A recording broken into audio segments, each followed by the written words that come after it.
नमस्कार दोस्तों, स्वागत है आपका भाई पढ़ने के यूट्यूब चैनल पर। तो आपको पता है कि हम यूपीएससी सिविल सर्विसेज एग्जाम के प्रीलिम्स 2026 के लिए लास्ट 12 ईयर के प्रीवियस ईयर क्वेश्चंस को सॉल्व कर रहे हैं। और हम हर दिन यहाँ पर 15 क्वेश्चंस को सॉल्व करते हैं। और हम यहाँ पर सिर्फ 15 क्वेश्चंस को सिंपली सॉल्व करके आगे नहीं बढ़ते, बल्कि हर एक क्वेश्चन का डिटेल्ड एक्सप्लेनेशन देखते हैं। अगर उस पर्टिकुलर क्वेश्चन में कोई इंपॉर्टेंट कीवर्ड है जिससे रिलेटेड हम स्टैटिक का पोर्शन कवर कर सकते हैं, तो हम उस पूरे के पूरे स्टैटिक पोर्शन को कवर करेंगे, जैसा कि आप आज के लेक्चर्स में भी देखेंगे, आज के लेक्चर में भी देखेंगे। ठीक है। एंड पिछले लेक्चर्स में भी आपने देखा होगा। बाकी सेम ट्रिक्स क्या है ये? सेम ट्रिक्स का मतलब और कुछ नहीं है। जो भी बच्चे स्टार्टिंग से क्लास देख रहे हैं उन्हें पता है कि सेम ट्रिक्स का मतलब है कि यूपीएससी की लैंग्वेज को समझना। क्योंकि अगर आप यूपीएससी की लैंग्वेज को समझ गए तो आपके एग्जाम में कम से कम नहीं तो 30 टू 35 क्वेश्चंस ऐसे हैं जो आप डायरेक्टली और इजीली सॉल्व कर पाएंगे, है ना। एंड बाकी क्वेश्चंस में आप क्या कर पाएंगे? बाकी क्वेश्चंस में आप स्टेटमेंट्स को एलिमिनेट कर कर अपने आंसर तक इजीली पहुंच पाएंगे। कैसे होगा ये सब, ये आपको लेक्चर में समझ में आ जाएगा। बाकी आपको ये पता होना चाहिए कि मंडे टू फ्राइडे ये क्लासेस डेली होती है एंड दोपहर 2:05 पर आपको ये वीडियोस अपलोडेड मिल जाती है। अभी तक हमने 64 क्लासेस अब तक हो चुकी हैं। तो 2014 से हमने स्टार्ट किया था प्रीवियस ईयर पेपर्स को सॉल्व करना, एंड 2020 तक के प्रीवियस ईयर पेपर्स को हम कंप्लीट कर चुके हैं। एंड करेंटली हम कर रहे हैं 2021 का प्रीवियस ईयर पेपर सॉल्व, जहां पर आज हम क्वेश्चन नंबर 61 से लेके 75 तक के क्वेश्चंस को कंप्लीट करेंगे। ठीक है। तो अब जरा अपनी क्लास की तरफ चलते हैं।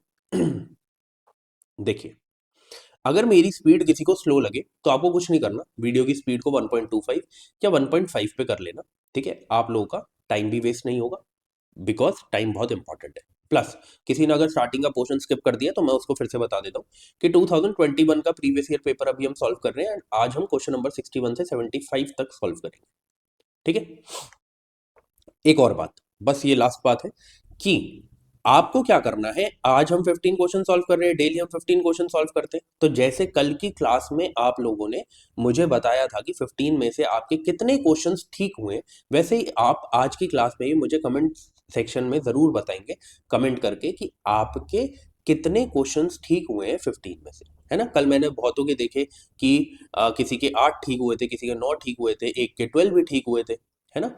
तो ऐसे ही आपको क्या करना है, आपको मुझे कमेंट सेक्शन में बताना है। इससे मुझे भी पता चलता रहेगा कि किसका क्या नाम है, प्लस वो मतलब कि क्या परफॉर्म कर रहे हैं और डेली बेसिस पे क्या उनकी ग्रोथ हो रही है।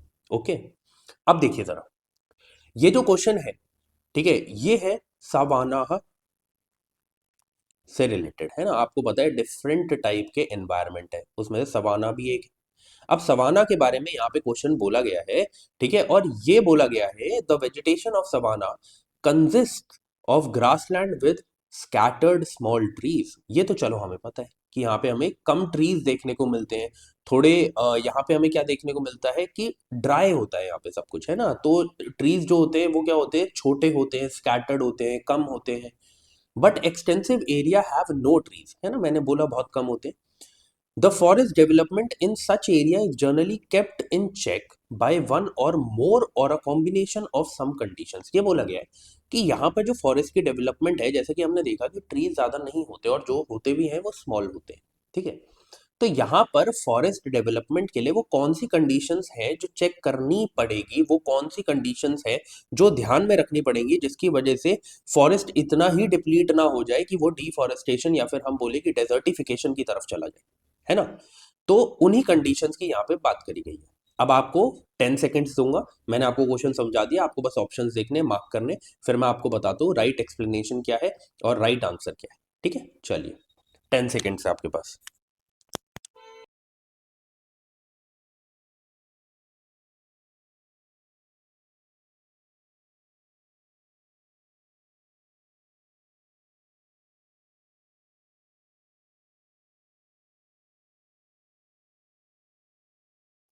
चलिए देखिए, एक और चीज यहाँ पर जो एक कीवर्ड है ना इस क्वेश्चन का, वो है सवाना। इस सवाना जो हमारा एनवायरनमेंट है, इसके बारे में भी, ये जो सवाना क्लाइमेट होता है जिसे हम सुडान टाइप ऑफ क्लाइमेट भी बोलते हैं, इसके बारे में भी हम डिस्कस करेंगे। ठीक है, क्योंकि ये हमारा एक स्टैटिक का पोर्शन है जो आज हमें कवर करना है।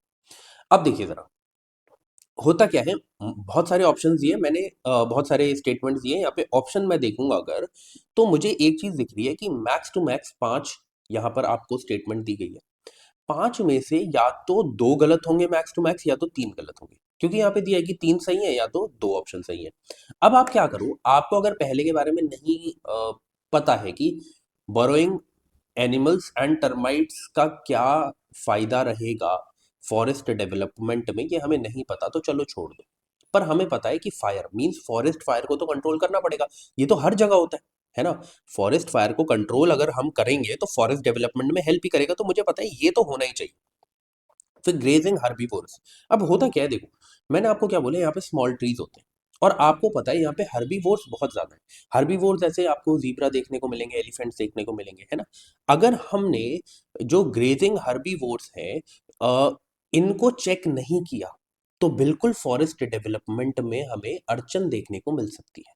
ठीक है, तो बिल्कुल ये भी ऑप्शन में होना चाहिए। बट मैं मान लेता हूँ, देखो वैसे तो ये करेक्ट है, पर मैं मान लेता हूँ आपको नहीं पता, आप नहीं समझ पाए, तब तो फिर चलो इसे भी छोड़ दो। पर मुझे पता है 2 आंसर में होना चाहिए, तो मेरे पास तो ये दोनों ऑप्शन अब रहे ही नहीं है, 1 और 2 या 2 3 4। ठीक है, फिर आ जाओ सीजनल रेनफॉल। ये बात एकदम ठीक है कि फॉरेस्ट डेवलपमेंट अगर करनी है, मैंने आपको क्या बताया, यहाँ पे जो क्लाइमेट होता है वो होता है समर्स में आपको हॉट एंड ड्राई देखने को मिलेगा, बट हाँ इस टाइम पर बारिश भी देखने को मिलती है। बट ये देखने को मिलता है कि बहुत ही लंबे टाइम के लिए यहाँ पे बारिश नहीं होती है। ठीक है, तो इस वजह से फॉरेस्ट डेवलपमेंट में अड़चन आती है, बिल्कुल आती है। तो ये तो आप समझ सकते हो, है ना। अब देखो, अगर आपने 2 और 4 को भी पहचान लिया तब भी आप आंसर तक पहुंच गए। आपको सब कुछ पता होना नहीं चाहिए, है ना। आपको उतना पता होना चाहिए जितने से आप आंसर तक पहुंच जाए।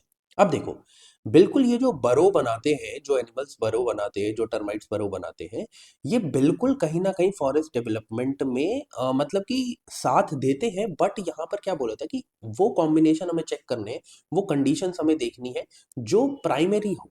आप इस बात को समझ लो क्यों मैं ऐसा बोल रहा हूँ, क्योंकि आप देखो कि ऑप्शन में अगर हमें छोटी से छोटी चीज भी देनी होती तो एक ऑप्शन होता 1 2 3 4 5। सॉइल प्रॉपर्टी भी मैटर करती है, बट यार देखो यहाँ पर हमें बताने हैं प्राइमरी रीजंस। ये कहीं ना कहीं हेल्प करते हैं बट बहुत छोटे लेवल पर। बट हमें तो प्राइमरी चीजें देखनी है, तो उसमें क्या आता है, forest fire, grazing herbivores and seasonal rainfall. I hope आपको ये बात समझ में आ गई होगी। थोड़ा सा मैंने यहाँ पे आपके लिए एक्सप्लेनेशन ऐड किया है ताकि आपके लिए चीजें और ज्यादा आसान हो जाए। ये तीनों तो चलो आपको समझ में आ गए। थोड़ा इसके बारे में देखो कि ये जो बरो बनाते हैं जो एनिमल्स एंड टर्माइट्स, उनके बारे में देख लो। While they have an impact on the local ecosystem, बिल्कुल इम्पैक्ट है। एंड सॉइल मॉडिफिकेशन में भी इनका जो इम्पैक्ट है वो है। But they are generally not considered the primary और large scale factor that prevent the extensive forest development. हाँ, अगर वहां पे ऑप्शन होता 1 2 3 4 5 तो मैं इसे मार्क करता राइट। क्यों? उसके पीछे का रीजन ये था क्योंकि हाँ, छोटे लेवल पे तो ये कर ही रहे हैं ना, लेकिन ऑप्शंस ही ऐसे बनाए गए थे कि हमें इसे एलिमिनेट करना पड़ा। वैसे सॉइल प्रॉपर्टी की बात करी जाए, soil properties do influence the type of vegetation that grow in specific area, but they are not main limiting factors. मैंने क्या बोला, हमें प्राइमरी फैक्टर्स बताने थे, क्योंकि ऑप्शन ही इस तरीके से बनाए थे, इसीलिए ना चाहते हुए भी हमें इन्हें एलिमिनेट करना पड़ा था। आई होप आपको ये बात क्लियर होगी। ठीक है, आगे बढ़ते हैं। देखो, सवाना के बारे में थोड़ा सा आपको पढ़ना पड़ेगा, क्योंकि आपको पता है कि ये जो क्लाइमेट सिस्टम है इसके बारे में काफ़ी क्वेश्चंस आते हैं। तो जैसे जैसे क्वेश्चन आते जाएंगे, जैसे मेडिटेरेनियन के बारे में एक बार आया था प्रीवियस ईयर में, तो हमने वहाँ पे वो किया था। फिर ट्रॉपिकल एवरग्रीन फॉरेस्ट के बारे में आया तो हमने वो भी किया। वो क्लाइमेट का पार्ट नहीं है, बट ठीक है, मैं आपको एक एग्जाम्पल दे रहा हूँ। तो जैसे जैसे ये चीज़ें आती रहेंगी वैसे वैसे मैं आपको वो चीज़ें करवाता रहूंगा। जैसे मैंने आपको बोला था कि जो फॉरेस्ट वाले क्वेश्चन है ना, जो डिफरेंट टाइप ऑफ फॉरेस्ट होते हैं उनके ऊपर मैं एक वीडियो बना दूंगा, है ना, कुछ आने वाले दिनों में बना दूंगा। आपके लिए हेल्प हो जाएगी, आपको वो सारी चीजें एक ही जगह मिल जाएगी। ऐसे ही मैं सोच रहा हूँ एक क्लाइमेट के लिए भी आपको आपके लिए वीडियो बना दूं, है ना, क्लाइमेट से रिलेटेड, जिसमें सारे क्लाइमेट्स को मैं डिस्कस करूं, है ना। तो आपको भी हेल्प हो जाएगी। ठीक है, प्रॉपरली बहुत ही अच्छे तरीके से कॉम्प्रिहेंसिव वे में हम उन्हें डिस्कस करेंगे, ठीक है, विद मैथ्स। अभी देख लो आप, ऐसे ही समझने के लिए मैंने आपको बताया कि ये क्या है, सुडान टाइप ऑफ क्लाइमेट भी इसे बोलते हैं, क्योंकि सबसे वेल डेवलप्ड जो सवाना टाइप ऑफ क्लाइमेट हमें देखने को मिलता है वो सुडान में दिखता है हमें, इस वजह से इसका नाम सुडान क्लाइमेट भी है। ठीक है, मैंने आपको बताया था ये क्या है, वेट एंड ड्राई क्लाइमेट हमें यहाँ पे देखने को मिलता है, बारिश होती है बट एक प्रोलॉन्ग्ड सीजन के बाद। ठीक है, मतलब कि बहुत लंबे टाइम के बाद। देखो, कहाँ पे देखने को मिलता है? 5 से 20 डिग्री लैटिट्यूड में, ठीक है। उससे पहले 0 to 5 में तो आपको क्या देखने को मिलता है? इक्वेटोरियल टाइप ऑफ क्लाइमेट देखने को मिलता है ना। तो इसीलिए 5 to 20 में हमें क्या देखने को मिलता है? ये सुडान क्लाइमेट या सावाना क्लाइमेट, ठीक है। और दोनों साइड देखने को मिलता है हमें इक्वेटर के। ओके, अब जरा आ गया सुडान, जहां पर ड्राई एंड वेट सीजन्स हमें देखने को मिलते हैं, वो वहां पर सबसे अच्छी तरीके से ये देखा जाता है। इस वजह से बेस्ट डेवलप्ड रीजन कौन सा है? सुडान। इस वजह से इसका नाम सुडान क्लाइमेट भी रखा गया। और कहाँ कहाँ पे देखने को मिलता है? क्या सिर्फ अफ्रीका में सुडान में देखने को मिलता है? नहीं, ऐसा नहीं है। 5 डिग्री से 20 डिग्री लैटिट्यूड तो सारे कॉन्टिनेंट्स में है। तो कहाँ कहाँ पे देखने को मिलता है? जब अफ्रीका की बात होती है तो हमें जो ये सवाना बेल्ट देखने को मिलती है, ये 65% ऑफ द वर्ल्ड टोटल जो टाइप ऑफ क्लाइमेट है उसमें हमें देखने को मिलता है। बट मेनली अगर अफ्रीका की बात करें तो सुडान में, ईस्ट अफ्रीका में, ठीक है, एंड साउथ अफ्रीका में, यहाँ पर हमें सवाना टाइप ऑफ क्लाइमेट देखने को मिलता है। साउथ अमेरिका में भी आपको देखने को मिलेगा ओरनियोको बेसिन में एंड ब्राजीलियन हाईलैंड्स में, ठीक है। ऑस्ट्रेलिया की नॉर्दर्न पार्ट में आपको देखने को मिलेगा, नॉर्दर्न टेरिटरी में आपको देखने को मिलेगा। एंड क्या इंडिया में देखने को मिलता है? बिल्कुल। आपको पता है कि 5 to 20 डिग्री लैटिट्यूड में तो हमारा इंडिया भी आ रहा है। तो इंडिया में कहाँ कहाँ देखने को मिलेगा? जो डेक्कन प्लेट्यू है, मध्य प्रदेश है, छत्तीसगढ़ है, यहाँ पर आपको ये सवाना टाइप ऑफ क्लाइमेट देखने को मिलेगा, सुडान क्लाइमेट देखने को मिलेगा, ठीक है। जो कोपन क्लासिफिकेशन है उसमें इसको नाम दिया गया AW, है ना। आपको पता है उसमें डिफरेंट डिफरेंट टाइप्स के सिंबल्स दिए गए हैं, उनमें से AW जो है वो सुडान क्लाइमेट को दिया गया है। ये प्लीज आप याद रखना, ठीक है। अब यहाँ के क्लाइमेटिक कंडीशंस के बारे में बात कर लेते हैं। जो टेम्परेचर होता है वो कैसा होता है? कंसिस्टेंटली हाई होता है ना, क्योंकि ड्राई होता है बहुत ज़्यादा, तभी तो पेड़ पौधे कम है ना। और एवरेज जो यहाँ पर टेम्परेचर आपको देखने को मिलता है वो 18 डिग्री सेल्सियस है। अब देखो, जो भी मैं ऐसे मार्क कर दूं ना, आपको वो चीज़ें बिल्कुल याद रखनी है, ठीक है। Average annual temperature 18 degree Celsius, plus आपको क्या याद रखना है? एक्सट्रीम डाययूर्नल रेंज है। इसका मतलब क्या है? सुबह के टेम्परेचर में और रात के टेम्परेचर में बहुत ज्यादा डिफरेंस देखने को मिलता है, ठीक है। डेज बहुत ही हॉट होते हैं एंड नाइट्स बहुत ही कोल्ड होती है। तो इस टेम्परेचर डिफरेंस, जब भी टेम्परेचर डिफरेंस ज्यादा होगा तो हम बोलेंगे कि डाययूर्नल चेंज जो रेंज जो है वो बहुत ज्यादा है।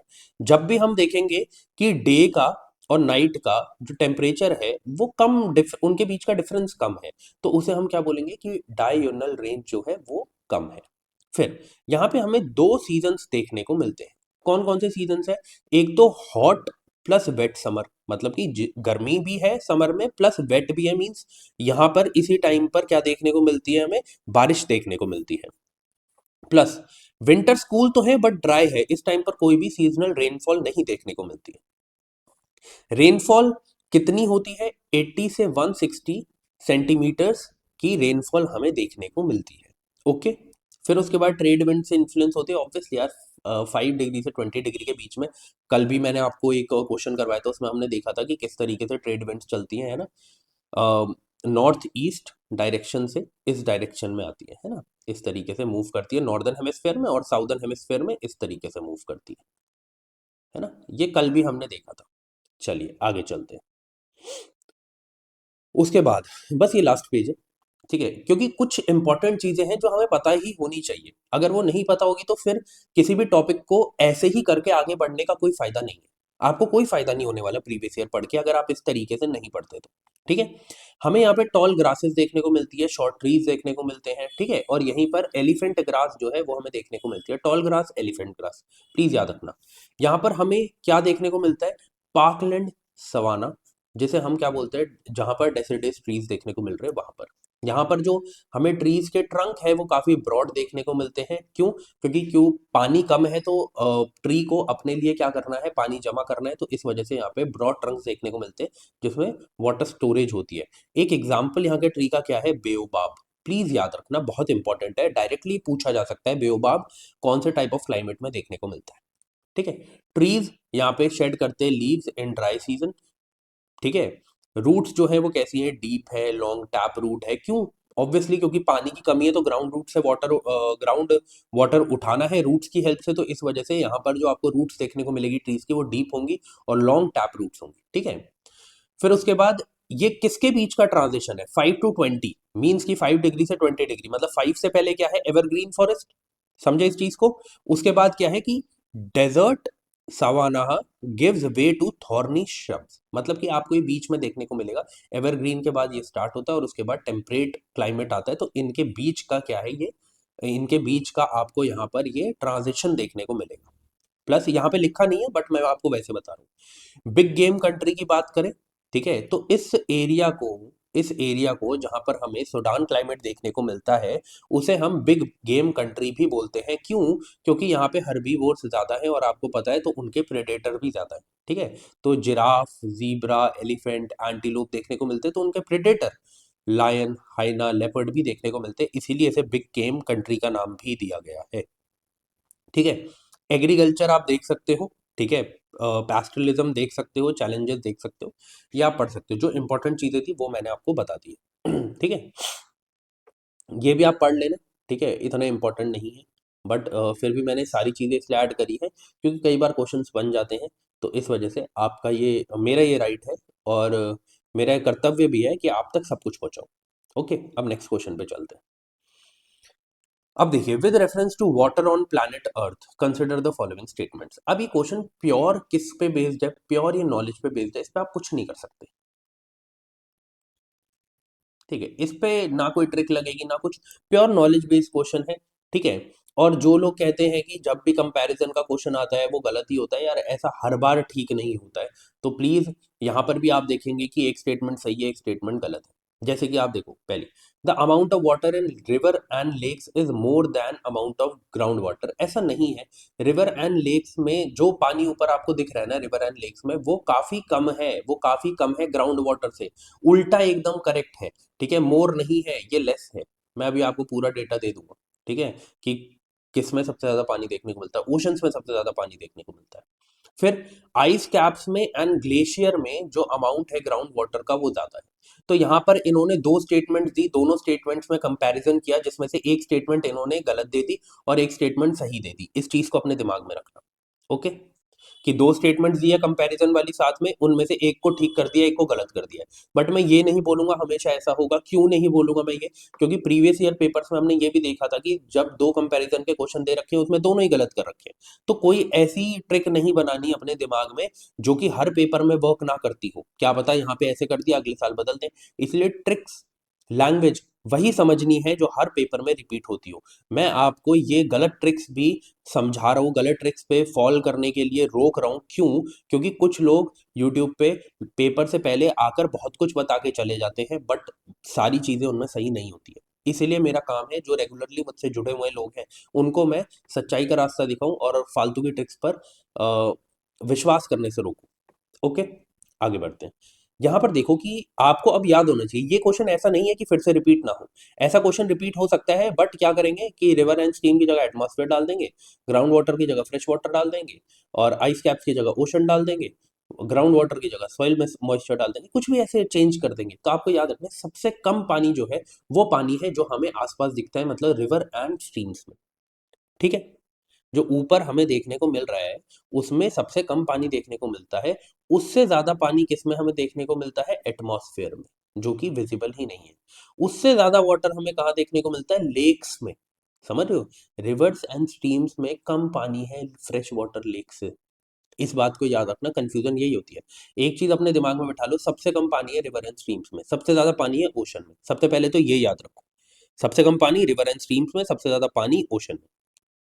फिर ओशन से कम किसमें? Glacier, ice caps and glacier, मतलब इनमें से कुछ भी आए, अगर वहां पर ओशन नहीं है तो हम मानेंगे सबसे ज्यादा आइस कैप एंड ग्लेशियर में, ठीक है। उससे कम किसमें है? ग्राउंड वाटर में। तो आप क्या करो, पहले के तीन याद रखो, लास्ट के तीन याद रखो, ग्राउंड वाटर इनके बीच में आता है, ऐसे याद रखो।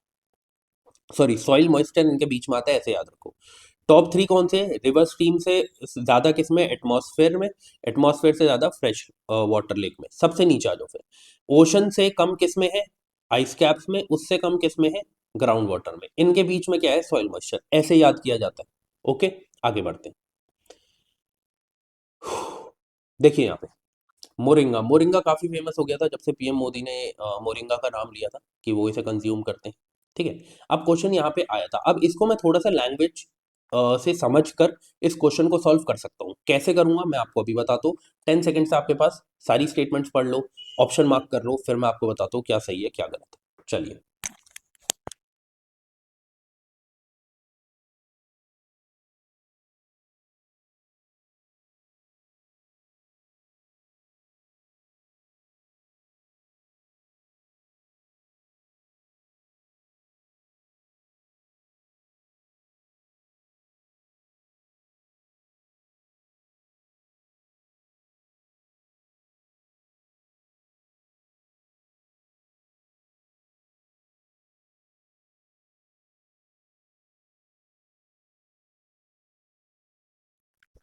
चलिए आगे बढ़ते हैं।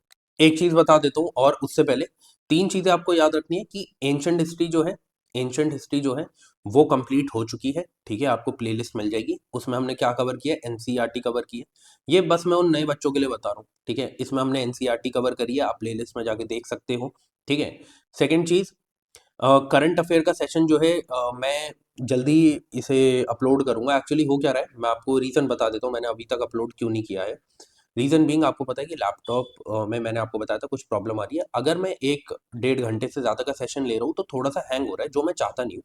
तो इसको ठीक करने के लिए जो पार्ट था वो पार्ट मंगवाया है, वो कुछ दिन में आ जाएगा। तो 3 to 4 डेज और लगेंगे, जिसमें वो पार्ट जब इस लैपटॉप में लग जाएगा फिर ऐसी प्रॉब्लम नहीं आएगी, और उसके बाद मैं आपकी करंट अफेयर की क्लास लगातार 2-3 दिन के अंदर ही ले लूंगा। ठीक है, तो 2 सेशंस लूंगा, उसमें आपकी पूरी करंट अफेयर करवा दूंगा दिसंबर की। ओके। प्लस एक लास्ट चीज कि डेली एक इम्पॉर्टेंट मैं आपको करंट अफेयर का टॉपिक करवा रहा हूँ, जो कि 10 to 15 मिनट्स का होता है। शाम को 7 बजे मैं उसे अपलोड कर देता हूँ, आप उसे देख लेना। ठीक है, उससे क्या होगा, डेली बेसिस पे जो एक इंपॉर्टेंट टॉपिक है उसका कंटेंट आपको मिल जाएगा, चाहे वो प्रीलिम्स का हो चाहे वो मेंस का हो, दोनों कंटेंट आपको मिल जाएंगे। प्लीज इस चीज को याद रखना। आप चलते हैं अपने क्वेश्चन की तरफ, क्योंकि ये मोरिंगा दिख गया था ना और करंट अफेयर से रिलेटेड था ये, इस वजह से मैंने आपको बता दिया। अब देखो जरा, moringa drumstick tree is a leguminous evergreen tree. अब लेग्यूमिनियस आपको पता है ये पल्सेस वगैरह होती हैं, बट ना मेरे को एक, जब मैं अगर देखो मैं यहाँ पे ऐसे सॉल्व करता हूँ जैसे मैं बैठा हूँ एग्जाम में और इसे सॉल्व कर रहा हूँ, मेरे दिमाग में सबसे पहले ये आता कि मोरिंगा, एक तो जब तक पीएम मोदी ने इसका नाम नहीं लिया था तब तक इसके बारे में हमें नहीं पता था। ठीक है, मुझे तो नहीं पता था। तो अब मेरे लिए क्वेश्चन ये था कि ये जो मोरिंगा है, जो ड्रमस्टिक ट्री है, क्या ये लेग्यूमिनियस है, और अगर लेग्यूमिनियस है तो साथ ही साथ क्या एवरग्रीन है। मेरे दिमाग में ये क्वेश्चन आता और मैं इसको थोड़ा सा डाउट में रख के आगे बढ़ता हूँ। टैमरिंड ट्री, अब एक नए टाइप का ट्री आ गया है, is endemic to South Asia. अब मुझे क्या पता था, मुझे ये पता था, मैंने प्रीवियस ईयर का एनालिसिस किया है और मैंने देखा है जब भी ये ऐसी चीज बोलते हैं कि ये यहाँ का नेटिव है ये वहाँ का एंडेमिक है, ये यूजुअली उसको गलत ही करते हैं। जैसे हमने लास्ट क्लास में भी देखा, वहां पे बोला गया था कि जो पाम ऑयल है वो एंडेमिक है कहाँ का, साउथ ईस्ट एशिया का, जो कि गलत है, ये तो अफ्रीका का एंडेमिक था। तो मेरे को एक बात तो समझ में आ गई थी कि ये यहाँ पर कुछ ना कुछ गेम खेलते, तो मैं इसको डाउट में, क्या मैं इसको गलत लेके चलता बट फिर भी डाउट में रखता। ठीक है, इसका मतलब है डाउट, इसका मतलब है डाउट और इसका मतलब गलत, मतलब मैं 99% श्योर हूँ बट फिर भी 1% मुझे डाउट है। मैं आगे बढ़ता हूँ। इन इंडिया मोस्ट ऑफ, अब जैसे ही मैंने ये देखा मेरे दिमाग में आ गया कि हाँ भाई, अब तो ये मतलब कि ऐसी स्टेटमेंट सही होने की तरफ जा रही है। जहां भी ऐसे लिखा हो मोस्ट ऑफ, नहीं लिखा ऑल, लिखा है most of tamarind is collected as a minor forest produce, मुझे समझ में आया। मोस्ट ऑफ लिखा है मतलब ज्यादातर, बिल्कुल सही है। ठीक है, और ये सच्चाई भी है। माइनर फॉरेस्ट प्रोड्यूस के नाम मतलब कि माइनर फॉरेस्ट प्रोड्यूस इसे माना गया है, और ट्राइबल लोग इसका काफी ज्यादा यूज करते हैं। तो मुझे इतनी नॉलेज तो थी, उससे मेरा करेक्ट हो गया, प्लस मेरे को लैंग्वेज भी पता थी, तो मैं और ज्यादा श्योर हो गया। India exports tamarind and seeds of moringa. अब क्वेश्चन ये था कि एक्सपोर्ट्स लिखा है, ये तो नहीं बोला कि 60%, 70%, 80%, 90%, 100%, सिर्फ लिखा एक्सपोर्ट्स। अगर 0.0000001% भी हम एक्सपोर्ट करते हैं तो भी वो स्टेटमेंट करेक्ट हो जाएगी। तो मुझे पता चला ये भी करेक्ट है। तो मैं प्रॉपरली दो स्टेटमेंट के लिए मतलब कि मैंने करेक्ट मानी है 3 और 4। उसके हिसाब से ये दोनों तो हो ही नहीं सकते। अब 3 4 5 है और 1 3 4 है। अब क्वेश्चन है लास्ट वाला, देखते हैं चलो। Seeds of moringa and tamarind can be used, can, can, can, मुझे समझ में आ गया। अब तो इसे गलत नहीं कर सकते। वो क्यों नहीं कर सकते? क्योंकि बोल दिया कि moringa and tamarind can be used in the production of biofuels. ये नहीं लिखा कि यूज किया ही जाता है, बोला कैन बी। आपको पता है बायोफ्यूल्स क्या है? बायोफ्यूल्स का मतलब है वो एनर्जी सोर्सेज जो ऑर्गेनिक मैटर से बने हैं। अब जब मोरिंगा और टैमरिंड, हमें पता है ट्री है, और ट्री क्या है? एक ऑर्गेनिक मैटर है। तो एक ऑर्गेनिक मैटर से तो बायोफ्यूल बनाया ही जा सकता है। और ये भी बोला कैन, ये तो नहीं बोला कि करा ही जाता है। तो मुझे समझ में आ गया भाई साहब, ये भी ठीक है। 3, 4, 5, मुझे पहले दोनों के बारे में अगर नॉलेज नहीं भी थी, तब भी मैंने इस क्वेश्चन को सॉल्व कर लिया। मैं यही आपको समझाने की कोशिश करता हूं, आप ऐसा कर सकते हो। और अब हमारी वो चीज फिर से ठीक हो गई जहां हमें समझ में आया कि जब भी ये बोला गया है ये यहाँ का एंडेमिक है, ये यहाँ का नेटिव है, ये ऐसा है वैसा है, तो मुझे समझ में आ गया ये यूपीएससी ने फिर से गलत किया। ठीक है। और यहां पर भी इन्होंने क्या गलती करी, ये बात याद रखना। ये लेग्यूमिनियस नहीं है, ये लेग्यूमिनियस नहीं है, ये ट्री लेग्यूमिनियस नहीं है। ना ही ये प्योरली एवरग्रीन है, कहीं कहीं पर एवरग्रीन है, कहीं कहीं पर डेसिडियस है। ठीक है, ये आपको याद रखना है कि कहीं कहीं पर क्या है, डेसिडियस है। तो मुझे एक बात तो समझ में आ गई कि अब जब भी मैं आगे बढ़ूंगा, अगर एक स्टेटमेंट में दो स्पेसिफिकेशन दे रखी हैं, जैसे लेग्यूमिनियस भी बोला था, एवरग्रीन भी बोला था, तो कहीं ना कहीं झोल हो सकता है। ठीक है, ये चीजें आप प्लीज समझने की कोशिश करो, ये आपको हेल्प करेगी एग्जाम क्लियर करवाने में। ठीक है, तो वही बोला गया है कि मोरिंगा जो है ये लेग्यूमिनियस नहीं है।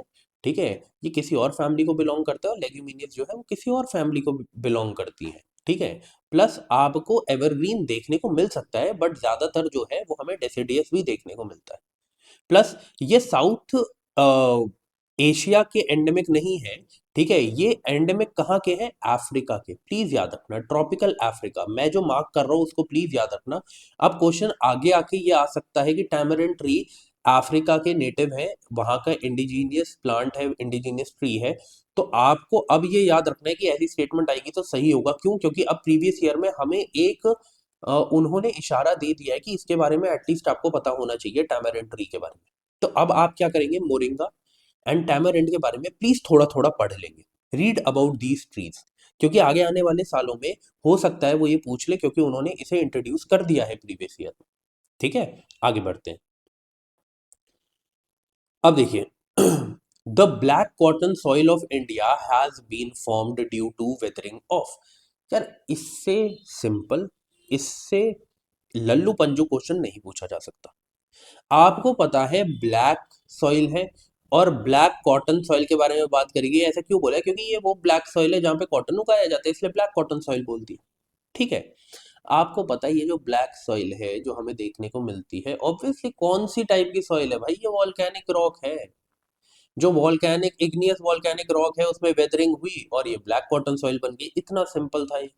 ठीक है, और मैं क्यों बोल रहा हूँ? क्योंकि एकदम टुच्चू पुच्चू क्वेश्चन है ये। ठीक है, इसमें ज्यादा दिमाग नहीं लगाना है ऐसे छोटे मोटे क्वेश्चन में। ये स्टैटिक का क्वेश्चन है, बेसिक भी पढ़ा होगा तब भी आपको पता होगा। थोड़ा सा ब्लैक सॉइल के बारे में देख लो कि हमें कहाँ कहाँ देखने को मिलती है। ये हमें देखने को मिलती है महाराष्ट्र में, गुजरात में, मध्य प्रदेश में एंड कर्नाटका में। ठीक है, ये चीज आपको याद रखना है। कैसे टाइप की सॉल्ट ये सॉइल है? बेसॉल्ट, प्लीज याद रखना कैसे टाइप की है, बेसॉल्ट। ठीक है, बेसॉल्ट सॉइल है। इसका एक और नाम है रेगुड सॉइल, प्लीज याद रखना। किस किस में रिच होती है? लाइम में, आयरन में, मैग्नीशियम में। एंड याद रखना कि क्या इसमें नहीं देखने को मिलता है हमें? पोटैश प्लस, इसमें ह्यूमस कम देखने को मिलता है। इस बात को आपको याद रखना है। And are famous for growing cotton, इस बात को आप याद रखेंगे। इससे रिलेटेड आगे आने वाले सालों में आपको फिर से क्वेश्चन देखने को मिलेगा, तब मैं आपको ब्लैक सॉइल के बारे में और ये जो कॉटन सॉइल है उसके बारे में और अच्छे से समझाऊंगा। ठीक है, यहाँ पे छोटा सा क्वेश्चन था इसलिए इतना हम डिस्कस नहीं कर रहे। आगे बढ़ते हैं, ये इंपॉर्टेंट है। हो सकता है कि अभी जो क्वेश्चन पूछा ना, इससे बहुत सिंपल क्वेश्चन पूछ लिया, आगे आने वाले सालों में कंपैरिजन में इसका क्वेश्चन आ जाए।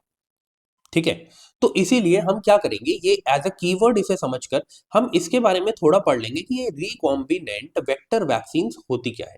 बट फिर भी अभी के लिए मैं आपको 15 सेकंड दे रहा हूं, आप दोनों स्टेटमेंट को पढ़िए, समझिए, और फिर हम देखते हैं क्या सही है क्या गलत है। चलिए 15 सेकंड है आपके पास।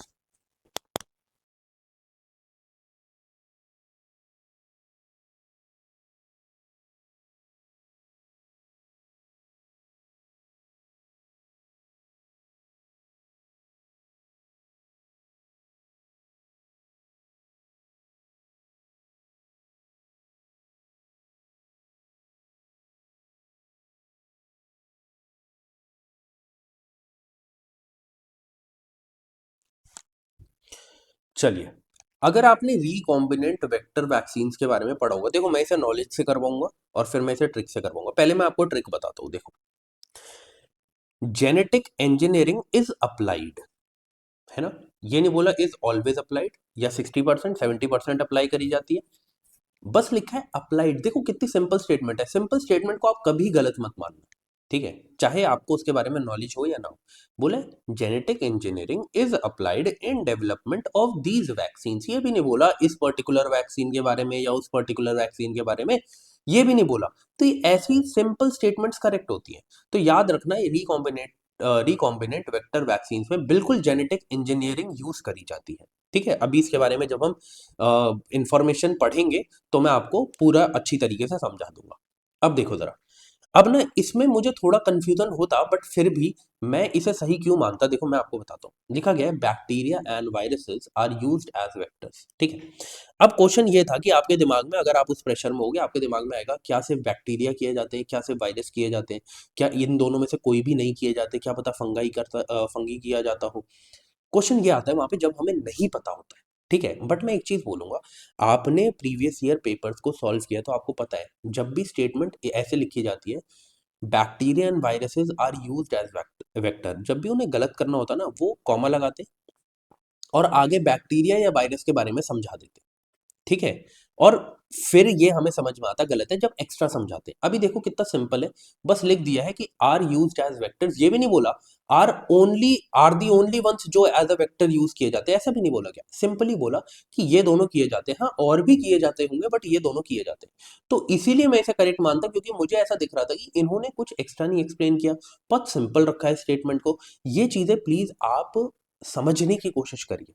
एक बारी में नहीं आएगी, एक क्लास में नहीं आएगी, बट हाँ मैं आपको वादा करता हूँ जब आप 2014 से सॉल्व करते हुए आ रहे हैं, 2025 तक के पेपर को सॉल्व करेंगे तो आप इन चीज़ों को समझना शुरू कर देंगे। और जब रिवाइज करेंगे तो आपके लिए चीज़ें और ज़्यादा आसान हो जाएंगी, ठीक है। तो बोथ 1 और 2 आर करेक्ट। अब थोड़ा सा हम इसके बारे में पढ़ लेते क्या है। देखो, ये सबसे पहले हम इसमें क्या करते हैं, हम use a harmless virus and bacterium vector, ठीक है। क्या कर रहे हैं, वायरस एंड बैक्टीरियम, जैसे आपने कोविड के टाइम पे देखा था, आप उससे अच्छे से समझ पाएंगे। देखो क्या कर रहे थे, हमने उस पर्टिकुलर वायरस के बॉडी से, आउटर बॉडी से एक प्रोटीन उठाया था और उस प्रोटीन को होस्ट की बॉडी में, मतलब कि अपनी ह्यूमन बॉडी में इंट्रोड्यूस किया था।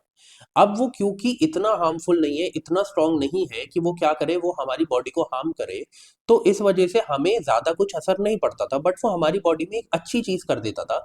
जब भी एक पैथोजन इंट्रोड्यूस हो रहा है, चाहे वो हार्मफुल हो इतना या ना हो, हमारी बॉडी क्या करती है, एंटीजन बनाना शुरू करती है। अब जब वो उसके अगेंस्ट एंटीजन बन चुका है, तो अब जब ये कोविड हमारी बॉडी में पूरी तरीके से भी आएगा तो हमारे एंटीजन उसे उससे लड़के उसे हरा सकते हैं। और यही रीजन था कि हम क्या कर रहे थे, उसका एक मतलब कि हार्मलेस प्रोटीन जो है अपनी बॉडी में डाल रहे थे ताकि एंटीजन बन जाए बस। तो यही यहाँ पे लिखा हुआ है कि रिकॉम्बिनेंट वेक्टर वैक्सीन में किया क्या जाता है, जो वायरस या बैक्टीरियम होते हैं उनके हार्मलेस जो प्रोटीन है, या मैं बोलूँ कि मेनली प्रोटीन ही मान लो आप, to deliver the pathogen genes into our cells. इससे क्या होगा, हमारे जो सेल्स है वो क्या प्रोड्यूस करते हैं, डिजीज स्पेसिफिक प्रोटीन जिसे हम एंटीजन बोलते हैं। और फिर क्या होता है, to train the immune system without causing illness. क्यों, क्योंकि ये हार्मलेस है, ठीक है, ये इतने स्ट्रांग है ही नहीं कि हमारी बॉडी को नुकसान पहुंचाए। ऐसे ही आपको कोविड वैक्सीन देखने को मिली थी, इसी पर बेस्ड थी वो, रिकॉम्बिनेंट वेक्टर वैक्सीन थी वो। तो मैं क्यों ये करवा रहा हूं, क्योंकि अगर अब ये क्वेश्चन आ गया कि which of the following are recombinant vector vaccine, तो आपके पास क्या होना चाहिए, आपके पास एग्जाम्पल्स आपके दिमाग में होने चाहिए कि एडिनो वायरस वेक्टर्स जो हैं, जैसे कि स्पुतनिक हो गया, कोविड हो गया, एमवीए हो गया, किसके लिए होती है ये, इबोला के लिए होती है। तो ये सारी वैक्सीन रिकॉम्बिनेंट वेक्टर वैक्सीन है। एडिनो वायरस और रेट्रो वायरस के बारे में आगे क्वेश्चन है, मैं वहां पे बताऊंगा आपको एडिनो वायरस और रेट्रो वायरस क्या होते हैं, इनके बीच में डिफरेंस क्या होता है, ठीक है। आगे बढ़ते हैं। देखो 5 क्वेश्चन हो चुके हैं, ठीक है। 5 क्वेश्चन में से आपके कितने ठीक हुए हैं वो आप याद रख लेना, फिर अगले 5 में से कितने हुए हैं, फिर अगले 5 में से कितने हुए हैं, फिर आप मुझे कमेंट करके बताएंगे कि आपके मैक्सिमम कितने ठीक हुए हैं और कितने गलत हुए हैं, ठीक है। चलिए, तो यहीं पे यहाँ पे नहीं आया। अब देखो इस क्वेश्चन में एक चीज याद रखना, अब आप मेरी बात पे विश्वास करेंगे, मैंने आपको देखो एक क्वेश्चन में प्रीवियस ईयर में माइटोकॉन्ड्रियल रिप्लेसमेंट थेरेपी को इंट्रोड्यूस किया है। मैंने आपको वहां बोला था कि माइटोकॉन्ड्रियल रिप्लेसमेंट थेरेपी के ऊपर एक पर्टिकुलर क्वेश्चन बनाया जाएगा, और देखो इस साल एक पर्टिकुलर क्वेश्चन इसी के ऊपर बनाया गया 2021 में। मैं आपको बोल रहा हूँ प्रीवियस ईयर क्वेश्चन में जो कॉन्सेप्ट जो वर्ड्स इंट्रोड्यूस होते हैं, आगे आने वाले सालों में हमें वो देखने को मिलते हैं। आपको 5 to 10 क्वेश्चंस में बहुत हेल्प होगी प्रीवियस ईयर क्वेश्चंस की, और यही वो चीजें हैं जो आपको पेपर इजीली सॉल्व करवाने में हेल्प करेगी, क्योंकि जिस चीज को पढ़ने में समझने में अब लोगों को टाइम लगेगा ना, वो आप धड़ल्ले से करके निकल जाओगे। आपको टाइम ही नहीं लगेगा क्योंकि आपने वो चीजें पढ़ ली है पहले। समझे? ऐसे ही क्वेश्चन था, यहां पे लिखा passing on mitochondrial disease from parent to child can be prevented by mitochondrial replacement therapy either before or after inverto fertilization of egg। अब क्योंकि मैं इसमें कोई ट्रिक यूज क्यों नहीं कर रहा, क्योंकि हमने ये पहले कर लिया, हमने इसके बेसिक्स पढ़ लिया और हम चलेंगे सीधा अपनी नॉलेज के बेसिस पे। अब देखो जरा, ट्रिक से जाओगे तो भी कर लोगे। कैन दिख गया आपको, ठीक है, फिर उसमें ये दिख गया कि ये बोला गया कि पहले भी यूज कर लो बाद में भी यूज कर लो। ठीक है, ऐसा नहीं बोला कि सिर्फ पहले ही होगा या सिर्फ बाद में ही होगा। तो ट्रिक से जाओगे तब भी कर लोगे, बट अब क्योंकि हमने ये पढ़ लिया तो अब नॉलेज बेस पे जाते हैं, थोड़ी नॉलेज भी तो गेन करनी है। अब देखो जरा, बोला गया पासिंग ऑन माइट्रोकॉन्ड्रियल डिजीज। आपको पता है अगर माइट्रोकॉन्ड्रियल डिजीज है कोई, ठीक है, तो उसको आप बच्चे की बॉडी से हटा सकते हो माइट्रोकॉन्ड्रियल रिप्लेसमेंट थेरेपी से। ये हम पढ़ के आए हैं, इसमें कुछ दो राय ही नहीं है, एकदम सिंपल सी स्टेटमेंट है, करेक्ट है। अब ये बोला गया है a child inherits mitochondrial disease entirely from mother and not from father. अब मैं आपको बताता हूं, जो लोग सोचते हैं कि एंड नॉट आते ही गलत कर दो, उनके लिए तो ये स्टेटमेंट गलत है। जो ये सोचते हैं एंटायरली गलत है, उनके लिए तो ये स्टेटमेंट गलत है। बट मैं आपको क्या बोलता हूँ, knowledge prevails, knowledge is the most important thing जो एग्जाम में बैठते टाइम आपके पास होनी चाहिए। जब हमने माइटोकॉन्ड्रियल रिप्लेसमेंट थ्योरी के बारे में पढ़ा था, मैंने आपको क्या बोला था कि ये वो मतलब कि डिजीज है, माइटोकॉन्ड्रियल डिजीज वो डिजीज है जो सिर्फ माँ से आ सकता है, जो सिर्फ माँ से आ सकता है। और मैंने वहां पर उसे स्टार किया था कि देख लेना यहीं से एक्सेप्शन बनाएंगे, और देखो यहीं से एक्सेप्शन बनाए। ठीक है, तो मैं आपको बोल रहा हूँ कि अच्छे से पढ़ो, जो मैं चीज एक्सप्लेनेशन में बताता हूँ उसको याद रखो। ये बात एकदम ठीक है कि जो ये डिजीज है माइटोकॉन्ड्रियल डिजीज, ये सिर्फ माँ से आ सकता है, ओके, और फादर से नहीं आता है। इस वजह से मदर मदर के जीन्स में से या मदर के न्यूक्लियस में से जो माइटोकॉन्ड्रिया है उसको हटा देते हैं, डोनर के माइटोकॉन्ड्रिया में डालते हैं, माइटोकॉन्ड्रियल डीएनए में डालते हैं, और उसके बाद फादर का जो स्पर्म है या फादर के जो जीन्स है उसमें ऐड करते हैं, और इसीलिए इसे 3 पेरेंट बेबी भी बोला जाता है। ठीक है, आगे सब कुछ एडेड है, मैं आपको सब कुछ समझाऊंगा। ठीक है, इसके बारे में फिर से पढ़ लो, क्या पता फिर से आ जाए, वैसे 2 बार तो आ चुका है।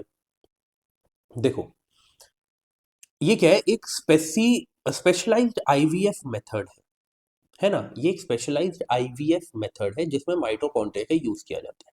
ओके, किया क्या जाता है, इसमें माइटोकॉन्ड्रियल डिजीज को रोका जाता है कैसे, जो न्यूक्लियर डीएनए है पेरेंट्स के एग से, उसे डोनर के एग में जोड़ा जाता है। बट ये जो पेरेंट का एग है ना, मतलब मदर का जो डीएनए है, उसमें से माइटोकॉन्ड्रियल डीएनए को हटा दिया जाता है। यही बोला गया, देखो प्रोसेस क्या है, डोनर का जो एग है उसमें से हेल्दी माइटोकॉन्ड्रियल डीएनए जो है वो रखा जाता है।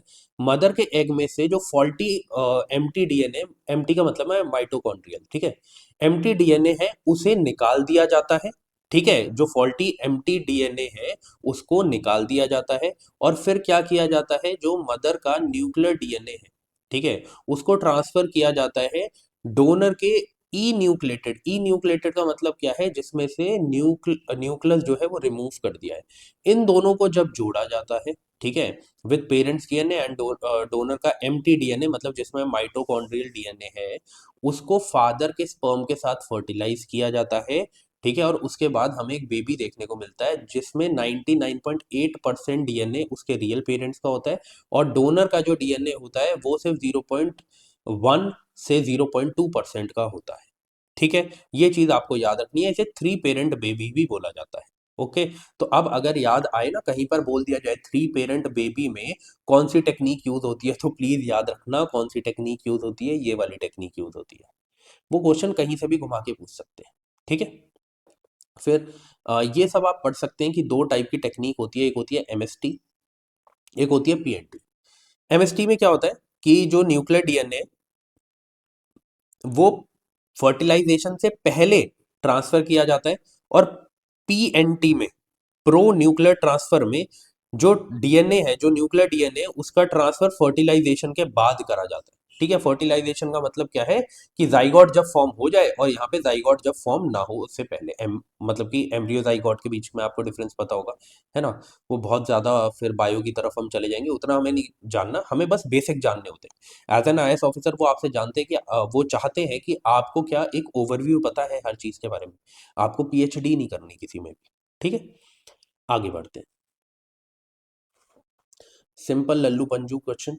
ठीक है, ball guard one and ball guard two क्या है। देखो, अगर किसी ने भी सिंपली सिर्फ इतना पढ़ा होता कि ये दोनों किसकी स्पीशीज हैं, ये दोनों जेनेटिकली मॉडिफाइड स्पीशीज हैं, या मैं बोलूं जेनेटिकली मॉडिफाइड स्पीशीज है किसकी, कॉटन की, या फिर मैं डायरेक्ट लिख देता हूँ जीएम कॉटन है, तो उनको यहीं से समझ आ जाता कि ये क्या है, जेनेटिकली मॉडिफाइड क्रॉप प्लांट है। कौन सी क्रॉप प्लांट है, कॉटन। ठीक है, अब मैं यही कहता हूं कि सिर्फ और सिर्फ करंट अफेयर्स पढ़ोगे ना अच्छे से, तो ऐसे क्वेश्चंस धड़ल्ले से करके निकल जाओगे, और जिन क्वेश्चंस में टाइम देना है उसमें टाइम दे पाओगे। ऐसी चीजें आपको कहाँ देखने को मिलती है, करंट अफेयर के सेशन में। अक्टूबर नवंबर की करंट अफेयर के 100 क्वेश्चन मैं कंप्लीट करवा चुका हूँ, अक्टूबर एंड नवंबर के। दिसंबर के मैं अभी करवा दूंगा कुछ दिन के अंदर। फिर हम जनवरी स्टार्ट करेंगे, जब फरवरी मंथ स्टार्ट हो जाएगा, क्योंकि जब पूरा मंथ हो जाता है उसके बाद ही आपको पता है मैं करंट अफेयर्स का सेशन लेके आता हूँ, है ना।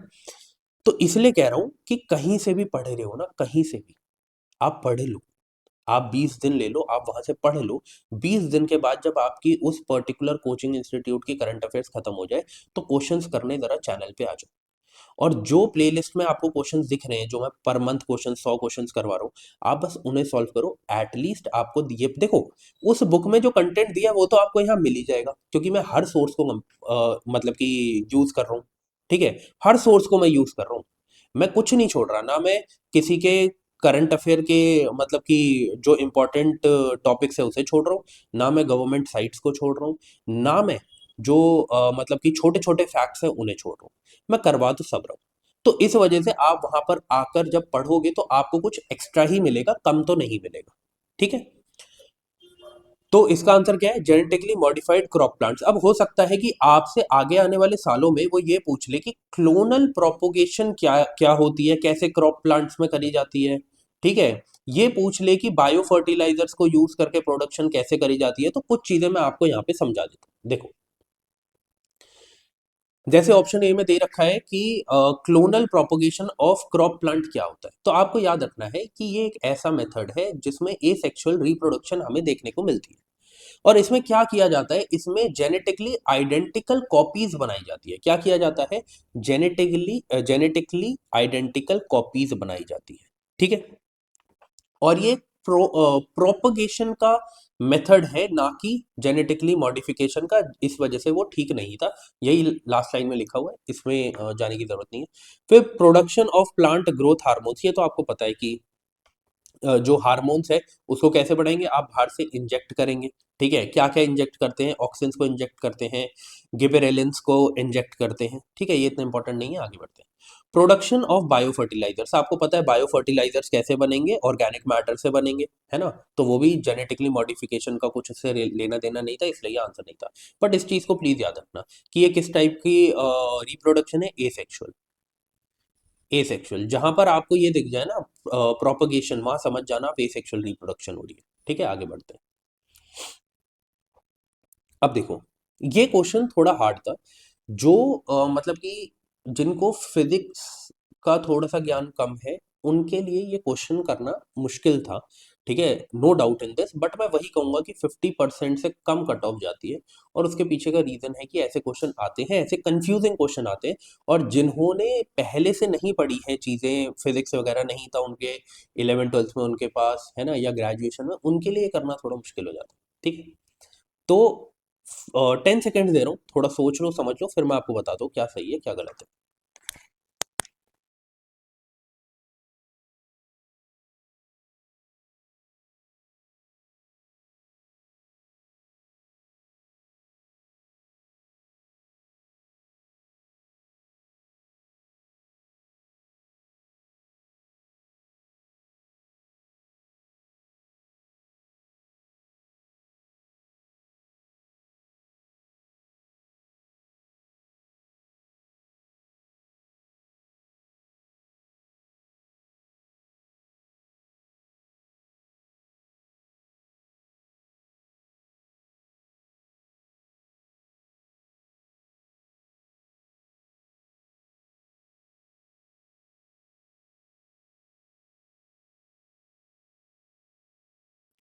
चलिए, अब देखो, आपको क्या याद रखना है, आपको एक चीज याद रखनी है कि कभी भी आपको प्रेशर कुकर देखने को मिल जाए ना, आपको याद रखना है उसमें कभी भी फ्लेम कितनी ज्यादा है कितनी कम है उससे फर्क नहीं पड़ता। ठीक है, देखो होता क्या है, प्रेशर कुकर का मतलब ही ये है कि समझ लो, ये मेरी ड्राइंग थोड़ी काफी अच्छी है, तो माफ करिएगा। और ये इसका जैसे ढक्कन है, और इसके ऊपर आपको ये लिड देखने को मिलती है जिसे हम सीटी बोलते हैं। ठीक है, अब होता क्या है, देखो, आप फ्लेम कम रखो, आप फ्लेम ज्यादा रखो, टेम्परेचर का कोई फर्क नहीं पड़ेगा, क्योंकि ये सारा जो इसके अंदर जो भी चीज पक रही है ना, अगर इसके अंदर कोई चीज पक रही है, वो टेम्परेचर कम या आग कम ज्यादा होने से नहीं पक रही, वो पक रही है प्रेशर से। जो प्रेशर की वजह से हीट बन रही है, उसकी वजह से वो पक रही है। वो आप फ्लेम कम रखो फ्लेम ज्यादा रखो, उससे उस पर फर्क नहीं पड़ेगा। ठीक है, वो जो फ्लेम है उससे इतना फर्क पड़ सकता है कि ये प्रेशर कितनी देर में फॉर्म होगा, इतना फर्क पड़ सकता है बस। अगर आपने फ्लेम ज्यादा रखी है तो ये प्रेशर जल्दी बन जाएगा, आपने फ्लेम कम रखी है तो ये प्रेशर, जो प्रेशर है वो लेट बनेगा। सिर्फ इतना फर्क पड़ेगा, but temperature of the flame का कोई भी रिलेशन नहीं है प्रेशर कुकर में। ठीक है, उसमें कुछ भी नहीं फर्क पड़ेगा कि फूड जो है जल्दी कुक होगा या लेट कुक होगा, मतलब टेम्परेचर का कोई रिलेशन नहीं है। ठीक है, अब एक चीज को याद रखो, अब रिलेशन है किसका, area of the hole in the lid.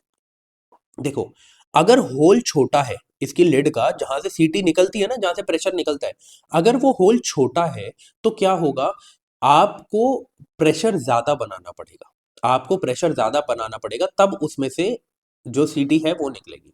अगर होल बड़ा है, आप समझ लो इतना बड़ा होल है, तो प्रेशर बनता रहेगा और यहां से प्रेशर निकलता भी रहेगा, प्रेशर निकलता भी रहेगा।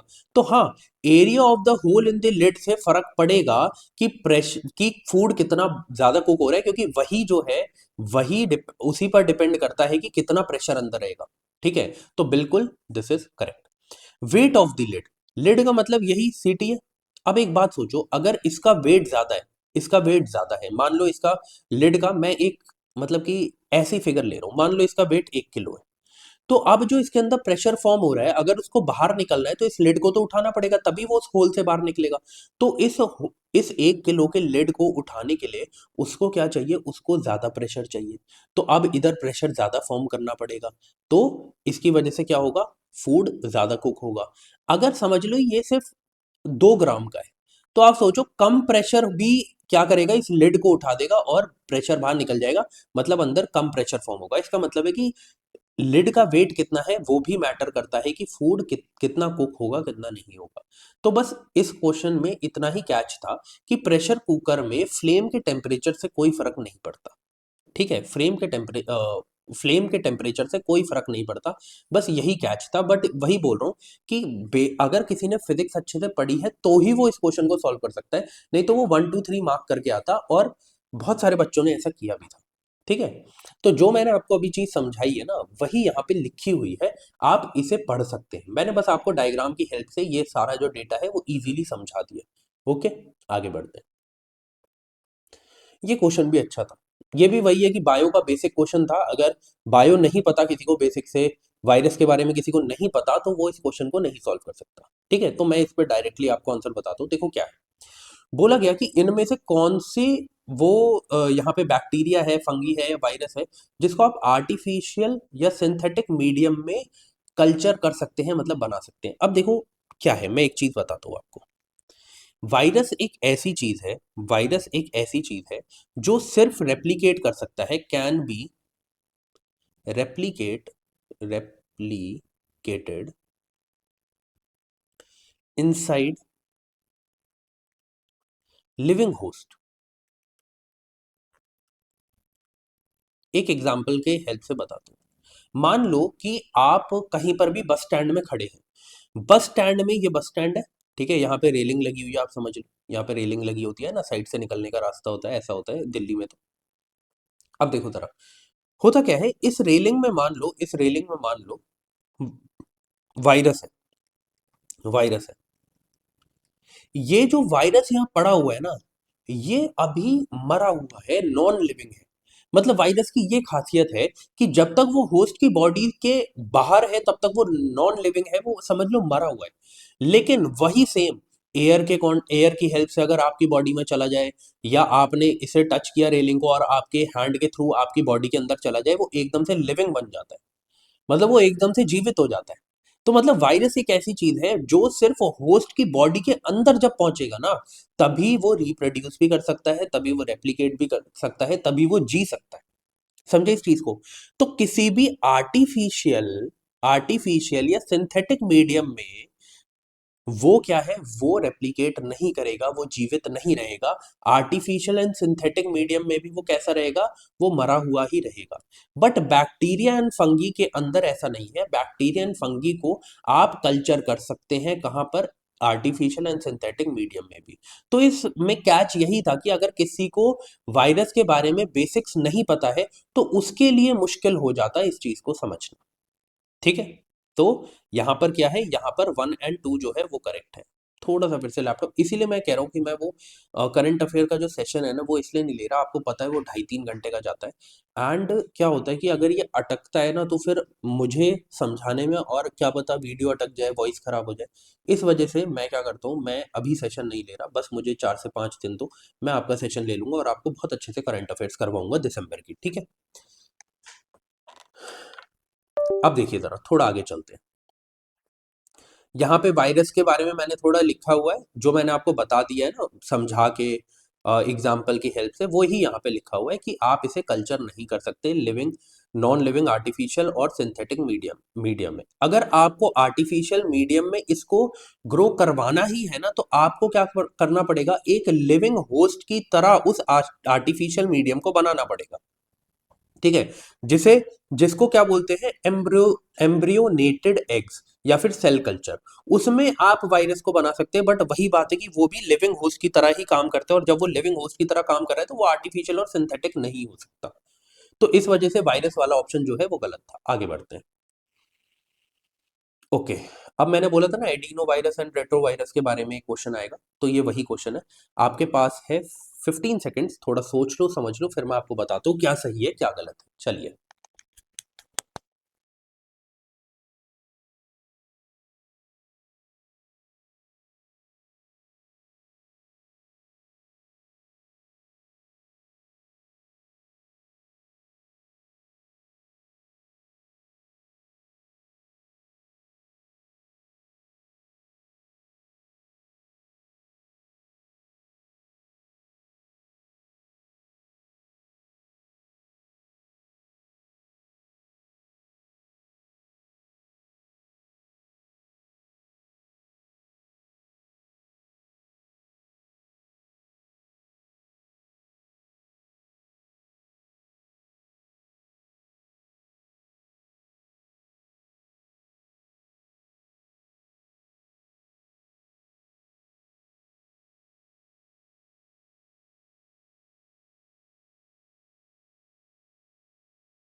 चलिए, गले को भी थोड़ा रेस्ट देना पड़ता है। अब देखिए, यहाँ पे लिखा है adeno virus have single stranded DNA genomes whereas retro virus have double stranded DNA genomes. देखो क्या है, यहाँ पे इन्होंने दो टर्म्स को इंट्रोड्यूस किया है। अरे यार, घंटा भी कनेक्टेड नहीं था, एक मिनट। देखिए, एडिनो वायरस और जो रेट्रो वायरस है, ये दोनों एक सेपरेट कॉन्सेप्ट है जो आपको पता होने चाहिए। अभी हम इसके बारे में डिस्कशन कर लेंगे। इसमें हमने फिर से देखा कि कंपैरिजन किया हुआ है, दो कंपैरिजन किए हुए हैं, जिसमें से एक कंपैरिजन जो है वो तो एकदम गलत किया हुआ है, और एक कंपैरिजन एकदम ठीक किया हुआ है। मतलब हमने इस पेपर में देखा 2021 में ये क्या कर रहे हैं, अगर दो चीजों को कंपेयर कर रहे हैं तो एक स्टेटमेंट को सही कर दे रहे हैं, एक को गलत कर दे रहे हैं। अपने दिमाग में रखना। अब आगे आने वाले सालों में जब हम ये चीजें देखेंगे तो हम ये सोचने की कोशिश करेंगे, हम ये समझने की कोशिश करेंगे क्या ये इन्होंने फिर से कौन मतलब कि इस चीज को रिपीट किया है। ठीक है, देखेंगे। अभी हम कुछ पुष्टि नहीं कर सकते क्योंकि इस टाइप की चीज हम पहली बार देख रहे हैं, है ना, 2021 में। अब जब आगे आने वाले सालों में ऐसा होगा तो देखेंगे। बट हमने प्रीवियस ईयर में एक दो क्वेश्चन में देखा था ऐसा नहीं हुआ था, बट यहाँ पे दो क्वेश्चन में देख लिया ऐसा हो रहा है। अब देखिए, इन्होंने यहाँ पे ये उल्टा कर दिया कि एक्चुअल में जो एडिनो वायरस है वो डबल स्टैंडर्ड होते हैं, और जो रेट्रोवायरस होते हैं वो सिंगल स्टैंडर्ड होते हैं। ठीक है। Plus common cold is sometimes caused by adenovirus whereas AIDS is caused by retrovirus. ये बात एकदम ठीक है। ठीक है, कि जैसे आपको कॉमन कोल्ड हो गया या जैसे आपको कोविड वगैरह दिखा, ये एडिनो वायरस के थ्रू फैल रहे थे। बट आपको जो ये रेट्रो वायरस है ना, ये क्या है, एक क्रॉनिक डिजीज बनाते। क्रॉनिक का मतलब है जो लंबे टाइम तक आपके साथ रहे, जैसे HIV एड्स। समझे इस चीज को, यह भी हम डिस्कस कर लेते हैं। एकदम ठीक है, बी ठीक है। बट अब क्या हो सकता है आगे आने वाले सालों में, सिर्फ एडिनो वायरस के ऊपर क्वेश्चन बना दिया जाए या फिर सिर्फ रेट्रो वायरस के ऊपर क्वेश्चन बना दिया जाए। इसलिए दोनों के बारे में आपको डिफरेंस पता होना चाहिए। देखो, एडिनो वायरस में आपको डबल स्ट्रैंडेड डीएनए देखने को मिलेगा और रेट्रो वायरस में सिंगल स्ट्रैंडेड। ठीक है, एडिनो में डबल और इसमें सिंगल। इतनी बात आपको पता होनी चाहिए। यहां पर हमें वायरस जो है वो नॉन एनवेलप्ड मिलता है, मतलब नेकेड वायरस देखने को मिलता है, और यहाँ पे एनवेलप्ड वायरस देखने को मिलता है। ठीक है, मतलब कि कवर्ड है, एक में कवर्ड नहीं है। आगे बढ़ते हैं। ये सबसे मेन इंपॉर्टेंट जो डिफरेंस है ना वो ये है, जो हम रेप्लिकेशन मैकेनिज्म देखेंगे। देखो, replicates in host cell, virus है तो होस्ट सेल में जाके ही रेप्लिकेट करेगा, ये हमें समझ में आ गया है। ठीक है, बट एक चीज है, इसका जो डीएनए है, एडिनो वायरस का जो डीएनए है, ये यूजुअली इंटीग्रेट नहीं करता है किसके साथ, होस्ट के जीनोम के साथ। बट रेट्रो वायरस में उल्टा होता है। यहां पर जो डीएनए है वो इंटीग्रेट मतलब मिलता है होस्ट सेल के जीनोम के साथ। ये इनके बीच का मेन डिफरेंस है। ठीक है, इसीलिए रेट्रोवायरस का जो एंजाइम है वो क्या यूज करता है, वो रिवर्स ट्रांसक्रिप्टेज यूज करता है। मतलब वो क्या करता है, यहां पर इसका डीएनए डीएनए से मिल रहा है, बट यहां पे ऐसा नहीं है। यहां पर ये क्या करता है, आरएनए जीनोम को डीएनए में कन्वर्ट करता है। रिवर्स ट्रांसक्रिप्टेज का मतलब ही ये है कि आरएनए जीनोम डीएनए में कन्वर्ट होता है। तो रेट्रोवायरस ऐसे एंजाइम को यूज करता है, प्लीज इसको आप याद रखना। वो इस एंजाइम को यूज करके आरएनए को डीएनए में कन्वर्ट करता है। ओके जी। हमें एडिनो वायरस से क्या क्या चीजें देखने को मिलती है, मैंने आपको बताया था कि छोटी एक्यूट डिजीजेस, मतलब कि कुछ टाइम के जैसे होते हैं, जैसे कॉमन कोल्ड हो गया, ठीक है, ब्रोंकाइटिस हो गया, निमोनिया हो गया, डायरिया हो गया, पिंक आई, मतलब कि आपको देखते हैं कंजक्टिवाइटिस होता है, उसे पिंक आई बोलते हैं, वो हो गया।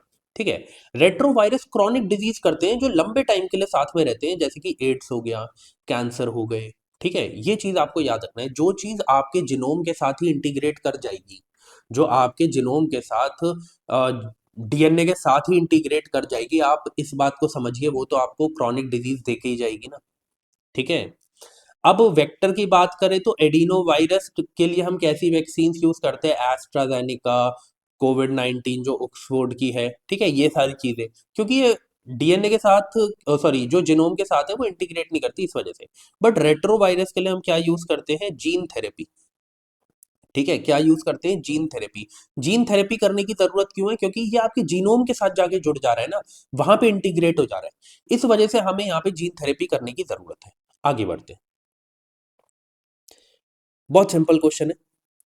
Water can dissolve more substances than any other liquid because, देखो, वाटर को बोला जाता है water is dipolar in nature. ठीक है, वाटर डाइपोलर है नेचर में, यही रीजन है कि वो एक अच्छा सॉल्वेंट है। This is the reason it is a good solvent. ये भी बेसिक है, आप देख रहे हो कि 2021 में आपके जो बेसिक्स हैं उसमें से बहुत क्वेश्चन पूछे साइंस के बेसिक्स में से। और ये तभी बच्चा कर सकता है अगर उसने 11 12th की एनसीईआरटी को अच्छे से पढ़ा है, या 10th की जो साइंस की एनसीईआरटी है उसे अच्छे से पढ़ा है। बट यही बात है यार कि हर साल हमें बेसिक से नहीं देखने को मिले क्वेश्चन बेसिक साइंस से, तो फिर ये तो समझदारी नहीं है कि आप पूरी की पूरी एनसीईआरटी पढ़े अगर आपके पास टाइम नहीं है तो। अगर आपके पास टाइम है तो आप बिल्कुल पढ़ सकते हैं, ठीक है। मैंने तो मतलब कि बेसिक साइंस भी लोगों को पढ़ाई थी, इस वजह से मुझे ये सारी चीज़ें याद है। अगर मैंने नहीं पढ़ाई होती तो ऑब्वियसली मुझे भी कैसे याद रहता है ना। तो वो बस मेहनत के ऊपर है और चीज़ों के ऊपर है जो आपने पढ़ी है। वाटर का डाइपोलर नेचर है, इसका मतलब क्या है? इसका मतलब मैं आपको समझा देता हूँ, ठीक है। इसका मतलब है कि जो वाटर है ना उसका एक एक आपको पता है वाटर कैसे बना, H2O। तो इसमें आपको क्या है कि जो ये O है ये स्लाइटली नेगेटिव आपको देखने को मिलता है। ये स्लाइटली कैसा है? ये स्लाइटली नेगेटिव है। ऐसे सिग्मा का साइन बनाते हैं, नेगेटिव बनाते हैं, चलो कोई बात नहीं, इतना डीप में नहीं जाना, इसको छोड़ दो, ठीक है। मतलब आप इतना समझो कि इसके पास जो इसका मॉलिक्यूल है ऑक्सीजन का वो स्लाइटली नेगेटिव है, और जो हाइड्रोजन के मॉलिक्यूल्स हैं वो क्या है, वो स्लाइटली पॉजिटिव है। इस वजह से क्या है कि ये क्या करते हैं, ऐसा क्यों है? ऐसा इसलिए है क्योंकि ये अनइक्वल शेयरिंग करते हैं इलेक्ट्रॉन्स की, ये अनइक्वल शेयरिंग करते हैं इलेक्ट्रॉन्स की। और इस वजह से क्या है, ये एक एक्सीलेंट सॉल्वेंट की तरह हमें देखने को मिलते हैं।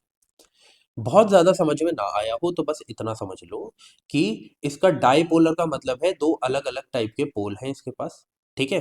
पोल हैं इसके पास दो अलग अलग टाइप के, आपको पता है, एक नेगेटिव होता है एक पॉजिटिव पोल होता है।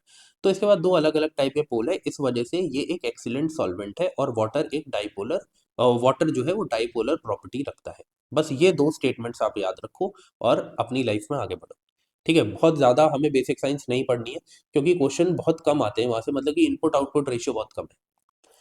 अब ये जो क्वेश्चन पूछा गया था sodium lamps and LED lamp से हुआ क्या, देखो ये क्वेश्चन क्यों पूछा गया, क्योंकि टेक्नोलॉजी चेंज हो रही थी। तो इन्होंने देखा कि क्या बच्चे जो ये अपनी लाइफ में डेली लाइफ में टेक्नोलॉजिकल चेंजेस देख रहे हैं उनके बारे में सब इन्हें पता है क्या।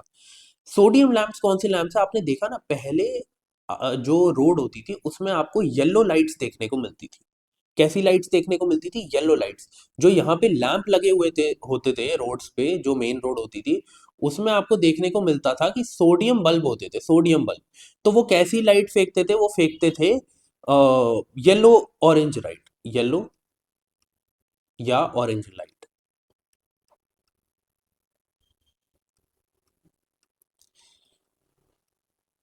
बट जो अब एलईडी लैंप्स आ चुके हैं वो कैसी लाइट फेंकते हैं, वो कैसी लाइट एमिट करते हैं? वो करते हैं व्हाइट लाइट। व्हाइट लाइट का स्पेक्ट्रम ज्यादा होता है, आपको पता भी है ना। अब देखो जरा, बोला गया है सोडियम लैंप्स प्रोड्यूस। अब देखो एक ना नई टेक्नोलॉजी आई है एलईडी लैंप्स, तो वो हमेशा याद रखना वो बेटर होगी। वो क्या होगी? वो बेटर होगी। मैंने आपको क्या बोला, जब भी कोई न्यू टेक्नोलॉजी आ रही है वो पिछली टेक्नोलॉजी से बेटर है, तो आप स्टेटमेंट्स में यही ढूंढना कि कौन से इनमें से पॉजिटिव चीजें एलईडी लैंप्स के बारे में बताई गई, ठीक है। अब देखो, बोला गया sodium lamps produce light in 360 degrees, ठीक है। अभी इतनी सी स्टेटमेंट है ना, आगे बढ़ते हैं। But it is not so in the case of LED lamps. क्या ये बेटर हो सकता है किसी तरीके से कि एक 360 डिग्री में फेंक रही है और एक जो है वो ऐसा नहीं कर रही है? हाँ, ये बिल्कुल बेटर हो सकता है। क्यों? आप सोचिए, ये लैंप है, आपको ये मेन रोड जा रही है, आपको चाहिए लाइट पर्टिकुलरली इधर, हम चाहते हैं कि जितनी की जितनी एनर्जी है इस लाइट में वो इधर की तरफ आए। बट जो ये लैंप्स होते थे सोडियम लैंप्स, इनमें क्या होता था, ये लाइट चारों तरफ फैलती थी। तो इसकी वजह से क्या है, इसके अंदर रिफ्लेक्टर्स लगाने पड़ते थे, इसके अंदर क्या करना पड़ता था, रिफ्लेक्टर्स लगाने पड़ते थे, ताकि जो लाइट है प्रॉपरली कहाँ जाए, इस रोड पे जाए।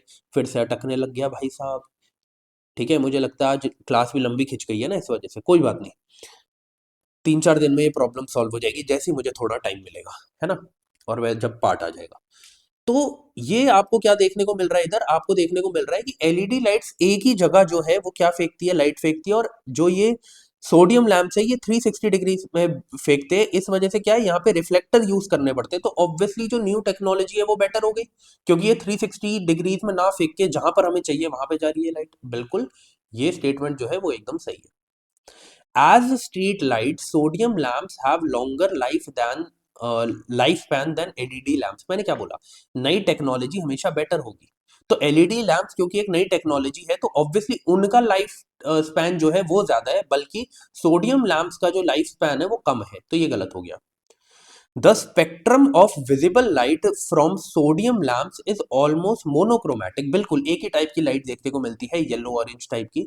While LED lamp offer significant colour advantages in street lightning. बिल्कुल, एलईडी लैंप्स व्हाइट लाइट फेंकते हैं और उससे हमें क्या है कि हमें एक सिग्निफिकेंट कलर एडवांटेज देखने को मिलता है स्ट्रीट लाइटनिंग में। मैंने आपको क्या बोला, बेटर क्या है, बेटर है ये, और यहां लिखा भी गया है न्यू टेक्नोलॉजी हमेशा बेटर होती है। जब भी आपको न्यू टेक्नोलॉजी को बेटर बताया गया है किसी स्टेटमेंट में, आप उसे सही मानेंगे।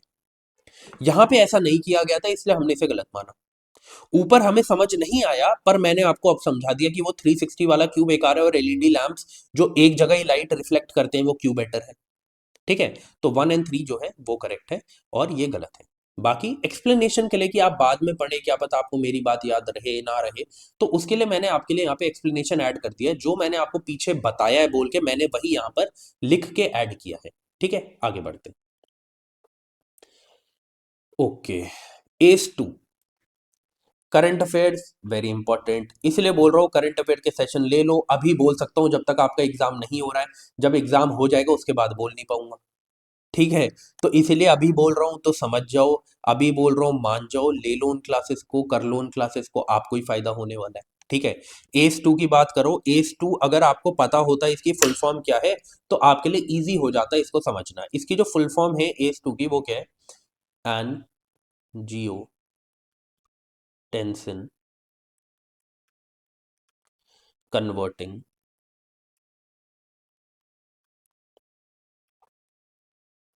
एंजाइम 2। ठीक है, अब इधर देख लो ये कहाँ पे लिखा गया है, इससे रिलेटेड कुछ भी क्या करता है ये। एक्चुअल में ये वायरल डिजीज जो है ना उसे स्प्रेड करता है एस 2। ठीक है, तो इस चीज को आपको याद रखना है। उस टाइम पर यार देखो कोविड फैला हुआ था, तो वायरस से रिलेटेड बहुत सारे क्वेश्चन पूछे गए थे, है ना। तो इसीलिए तब ये क्वेश्चन इंपॉर्टेंट था, बट अब इतना इंपॉर्टेंट नहीं है, बट फिर भी बेसिक्स याद रखो, बेसिक्स तो हमें पढ़ना ही है ना। अब इस पे आ जाओ, बिस्फेनॉल ए। बिस्फेनॉल ए जिसे बीपीए भी बोलते हैं, बहुत इंपॉर्टेंट है, इसके बारे में फिर से क्वेश्चन आ सकता है, तो प्लीज याद रखना। ये बिस्फेनॉल ए है क्या, ये कहां पर यूज होता है। देखो, बिस्फेनॉल ए जो है वो एक टाइप का प्लास्टिक है, आप ये समझो। और ये प्लास्टिक वहां यूज होता है, जैसे आपने देखा है कि पहले जो बच्चों की बोतल होती थी ना, दूध की बोतल, आज भी वही है, मतलब पहले क्या, मैं तब बच्चा था इस वजह से मुझे, तो मैंने तब बोल दिया गलती से, बट हाँ पहले, अब भी तो बच्चे हैं। ये जो बच्चों की बोतल होती है, इसमें गरम गरम दूध भरा जाता है, बट फिर भी आपको पता है कि ये मेल्ट नहीं होती, है ना। तो यही है, बिस्फेनॉल एक ऐसा टाइप का प्लास्टिक है जो मेल्ट नहीं होता, मतलब कि उसका जो टेम्परेचर हैंडलिंग है वो बहुत ज्यादा है। बट ये न्यूज में क्यों आया, ये न्यूज में ये इसीलिए आया क्योंकि बहुत सारी कंट्रीज ने इसे बैन किया, बिस्फेनॉल ए को। क्यों, क्योंकि ये देखा गया इसके जो माइक्रो पार्टिकल्स थे ना, वो लॉन्ग टर्म में इन जो भी कंज्यूमेबल्स हैं, जैसे दूध पी रहा है कोई बच्चा, तो उस दूध में बहुत ही कम क्वांटिटी में मिक्स होते जा रहे थे, और लंबे टाइम तक जब इसका यूज किया जा रहा था तो कैंसर जैसी प्रॉब्लम्स क्रिएट हो रही थी। ठीक है, तो ये जो बिस्फेनॉल ए है, ये किस टाइप का प्लास्टिक है, ये है पॉलीकार्बोनेट। ये क्या है, पॉलीकार्बोनेट। ठीक है, ऐसी लो डेंसिटी पॉलीइथाइलिन क्या है तो ये भी प्लास्टिक ही, पर वही बात कर दी ना, लो डेंसिटी, ये इतने हाई टेम्परेचर को नहीं झेल सकते। ठीक है, ये क्या है, पॉलीवेनाइल क्लोराइड। आपने ये सुना हो ना सुना हो, पीवीसी जरूर सुना होगा। पीवीसी कहाँ यूज किया जाता है, आपने देखा पाइप में यूज किया जाता है, तो ये वो वाले प्लास्टिक्स हैं। ठीक है तो सारे ही प्लास्टिक, है ना। इसके बारे में भी अभी आगे पढ़ लेते हैं। देखिए, जो जो मैंने समझा दिए उसको मैं उससे मैं आगे बढ़ूंगा। जैसे बिस्फेनॉल ए के बारे में मैंने आपको समझा दिया एग्जांपल के उससे। ये लो डेंसिटी पॉलीथाइलीन के बारे में भी मैंने आपको बता दिया कि एक फ्लेक्सिबल प्लास्टिक है, लो क्वालिटी प्लास्टिक होता है। ठीक है, जैसे आप स्क्वीज बॉटल्स में, जो आपकी जिम बॉटल्स होती है ना, जैसे आप स्क्वीज करके पानी पीते हैं, उसमें यूज होता है, प्लास्टिक बैग्स में यूज होता है, इसे पढ़ लो, पीईटी को। ठीक है।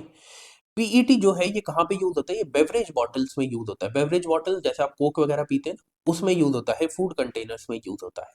ठीक है। पीवीसी अभी मैंने बताया आपको, आपने पॉलीविनाइल क्लोराइड पढ़ा ना हो या पढ़ा हो ना पढ़ा हो, बट आपको पीवीसी जरूर पता है। पीवीसी की पाइप्स आती हैं, है ना, जो घरों में यूज होती हैं, विंडो फ्रेम्स में यूज होती है, फ्लोरिंग्स में यूज होती है ना, ये चीज आपको याद रखनी है। बट जो कंज्यूमेबल्स हैं उसमें क्या यूज होता है, उसमें एक तो पीईटी यूज होता है, ठीक है, उसमें ये यूज होता है low density polyethylene, plus polycarbonate use होता है। पॉलीकार्बोनेट उस जगह यूज होगा जहां पर भी आपको ये देखने को मिलेगा कि strong rigid and transparent plastic use हो रहा है। ये तीन अगर आप याद रखोगे कीवर्ड्स, तो आपको समझ में आ जाएगा कौन सा पॉलीकार्बोनेट है। वो जो स्ट्रॉन्ग है, रिजिड है, प्लस ट्रांसपेरेंट है, उन प्लास्टिक्स में बिस्फेनॉल ए या फिर पॉलीकार्बोनेट यूज होता है। ये याद रखना है आपको। आगे बढ़ते हैं, last question of today's class. Triclosan जो है, इसे हार्मफुल कंसिडर किया गया। अब ये जो है ना, ये एनवायरनमेंट का पोर्शन है, ठीक है। ये क्या है, ये एनवायरनमेंट का पोर्शन है। ये आप कहाँ पे पढ़ते हैं, थोड़ा सा अटकने लग गया है, sorry for this, sorry for this, कोई बात नहीं, चलिए मैं आपको बताता हूँ। थोड़ी सी ब्राइटनेस बढ़ा देते हैं। अब देखो ये कहाँ पे यूज होता है, जो ये आपको देखने को मिलेगा टॉयलेटरीज में, ये आपको देखने को मिलेगा टॉयलेटरीज में, जैसे कि सोप हो गया, है ना, फेस वॉश हो गए, हैंड वॉशेस हो गए, उसमें ये आपको देखने को मिलेगा। ये क्यों डिस्कस किया गया था, ये इसीलिए डिस्कस किया गया था क्योंकि ये उस टाइम पर न्यूज में था, ठीक है। तो ये जो है, ये चीज आपसे पूछी गई थी। बाकी इसके बारे में मैंने आगे मेंशन कर दिया है, बट लैपटॉप बहुत अटक रहा है, चलो कोई बात नहीं। ट्राइक्लोजन जो है, इसके बारे में आप थोड़ा पढ़ लेना, ठीक है। बट और भी ऑप्शन दिए गए थे, जैसे कॉमन फूड प्रिजर्वेटिव्स कौन से हैं, या फ्रूट राइपनिंग, जैसे इसमें एग्जांपल दिया गया। चलो मैं बता ही देता हूँ यार, अटक रही होगी तो अटक रही होगी, आप पढ़ लोगे, मुझे पता है आप लोग बहुत स्मार्ट हो, बट फिर भी मैं पढ़ा देता हूँ। देखो, फूड प्रिजर्वेटिव्स और फ्रूट राइपनिंग सब्सटेंसेस जो है यहाँ पे ऑप्शन में दिया गया, मतलब आपको इनके बारे में भी पता होना चाहिए यहाँ पे कौन से केमिकल यूज होते हैं। अब ये ट्राइक्लोजन जो है, ये एक बार आ गया टॉयलेटरीज में, अगर किसी स्टेटमेंट में आ गया तो आ गया, बट फुल फ्लेजेड क्वेश्चन या फिर पर्टिकुलर क्वेश्चन इसके बारे में नहीं बनेगा। पर्टिकुलर क्वेश्चन यहाँ बनेगा, ठीक है, कहाँ पे, फूड प्रिजर्वेटिव पे और फ्रूट राइपनिंग सब्सटेंसेस में। रीयूज प्लास्टिक कंटेनर्स, प्लास्टिक से रिलेटेड हमने पिछले क्वेश्चन में केमिकल्स पढ़ लिए हैं। तो अभी हम इन दोनों को चेक कर लेते हैं कि कॉमन फूड प्रिजर्वेटिव्स कौन से होते हैं, जो भी नाइट्रेट्स या सल्फाइड्स होते हैं, ठीक है। और फ्रूट राइपनिंग के लिए कौन से मतलब कि केमिकल यूज किए जाते हैं, मेनली प्लांट हार्मोन्स यूज करे जाते हैं, और उसमें भी मोस्ट कॉमन है इथाइलिन। बट कुछ केसेस में एक सब्सटेंस जो बैन है, उसे भी यूज किया जाता है, calcium carbonate. Please, fruit ripening से रिलेटेड ये दोनों याद रखना, इथाइलिन और कैल्शियम कार्बाइड, और फूड प्रिजर्वेटिव से रिलेटेड याद रखना, नाइट्रेट्स एंड सल्फाइड्स, ठीक है। आई होप आपको ये बात समझ में आई होगी, ये बात आपको क्लियर होगी। बाकी अब हम मिलते हैं अपनी अगली क्लास में, और आज भी मैं एक इंपॉर्टेंट टॉपिक कवर करूंगा 10-15 मिनट्स में, शाम को 7 बजे आपको क्लास देखने को मिल जाएगी, आप उसे भी प्लीज देखना। तब तक के लिए जय हिंद।